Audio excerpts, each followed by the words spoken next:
Good morning students.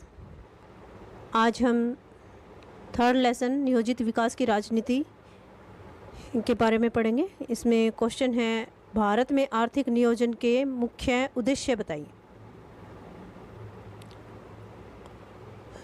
हमारा देश 1947 में स्वतंत्र हुआ। उससे पहले हमारे यहाँ पे अंग्रेज़ों का शासन था। जब वो यहाँ से गए तो हमारे देश की धन संपदा को लूट के लेके चले गए। तो जब देश स्वतंत्र हुआ तो हमारे पास इतने संसाधन नहीं थे कि हम देश का विकास अच्छे से कर सके।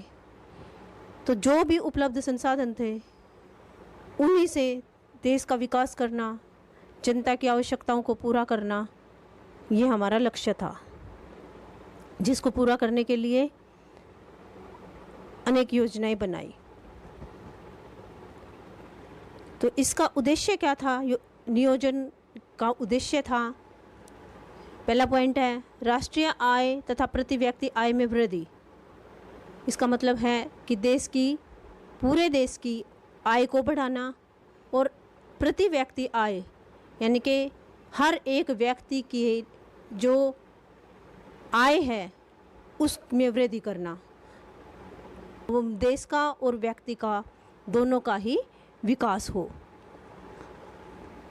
दूसरा पॉइंट था क्षेत्रीय असमानताओं में कमी। क्षेत्रीय असमानताओं का क्या अर्थ है? भारत में अलग अलग राज्य हैं, तो जो इन सभी राज्यों के बीच में असमानताएं हैं। कोई राज्य अमीर है, कोई राज्य गरीब है। आप लोगों ने देखा होगा कि बिहार से, उत्तर प्रदेश से, उड़ीसा से जो गरीब लोग हैं वो दूसरे राज्यों में अपने पैसे कमाने के लिए जाते हैं। तो इसका क्या कारण है? इसका कारण है कि ये पिछड़े हुए राज्य हैं। बिहार, उत्तर प्रदेश, राजस्थान, उड़ीसा आदि कमाने कहाँ जाते हैं? जो राज्य जिनमें ज़्यादा पैसे मिलते हैं, जहाँ पे लोगों का जीवन अच्छा है, संसाधन हैं।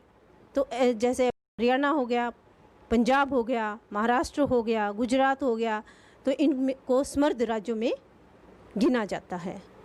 तो इसका जो क्षेत्रीय असमानताओं में कमी करना था, मतलब ज़्यादातर राज्य जो हैं वो समान हों, उनकी आर्थिक स्थिति एक जैसी हो।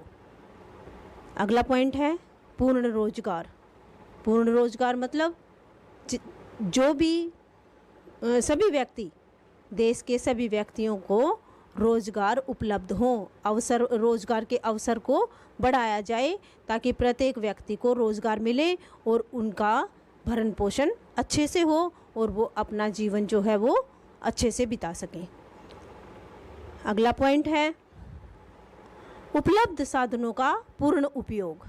उपलब्ध साधन मतलब जो हमारे देश में साधन थे, जो भी संसाधन हैं, जो भी खनिज पदार्थ हैं, इन सभी का जो भी कुछ हमारे देश में उपलब्ध हैं, जैसे वन, जल, भूमि, खनिज पदार्थ इत्यादि, इन सभी का उचित प्रयोग करें, ज़्यादा से ज़्यादा प्रयोग करके देश के और आर्थिक स्थिति को बढ़ाया जाए और देश का विकास किया जाए।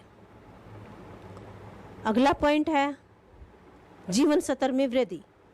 जीवन स्तर यानी कि लोगों का जीवन स्तर ऊंचा हो, लोग जो है गरीबी में ना जिए, भूखमरी को समाप्त किया जाए, समस्त देश के समस्त क्षेत्रों के एक समान वृद्धि हो। अगला पॉइंट उद्योगों का विकास करना। उद्योग धंधे बढ़ाए जाएं ताकि लोगों को ज़्यादा से ज़्यादा रोजगार मिले, और अगर औद्योगिकरण की तरफ ज़्यादा से ज़्यादा देश का ध्यान किया जाए, ज़्यादा से ज़्यादा उद्योग धंधे लगेंगे तो लोगों को रोज़गार ज़्यादा मिलेगा, और रोज़गार ज़्यादा मिलेगा तो लोगों की आर्थिक स्थिति अच्छी होगी। अगला पॉइंट आत्मनिर्भरता। आत्मनिर्भरता यानी कि हमें दूसरे देशों के ऊपर निर्भर ना रहना पड़े। हमारे देश में ज़्यादातर लोगों की, जनता की आवश्यकताओं की पूर्ति के लिए ज़्यादा से ज़्यादा चीज़ें अपने देश में बने ताकि देश आत्मनिर्भर हो और देश का पैसा दूसरे देशों में ना जाए और जिससे जो है देश का विकास हो। तो इस तरह से जो है ये आर्थिक नियोजन के मुख्य उद्देश्य थे, जो कि एक लोकतांत्रिक और जन कल्याणकारी जो राज्य है उसमें इनका होना आवश्यक है। और इन्हीं योजनाओं के तहत जो है आज हमारा देश आगे बढ़ रहा है और पूर्ण रूप से विकास कर रहा है। धन्यवाद।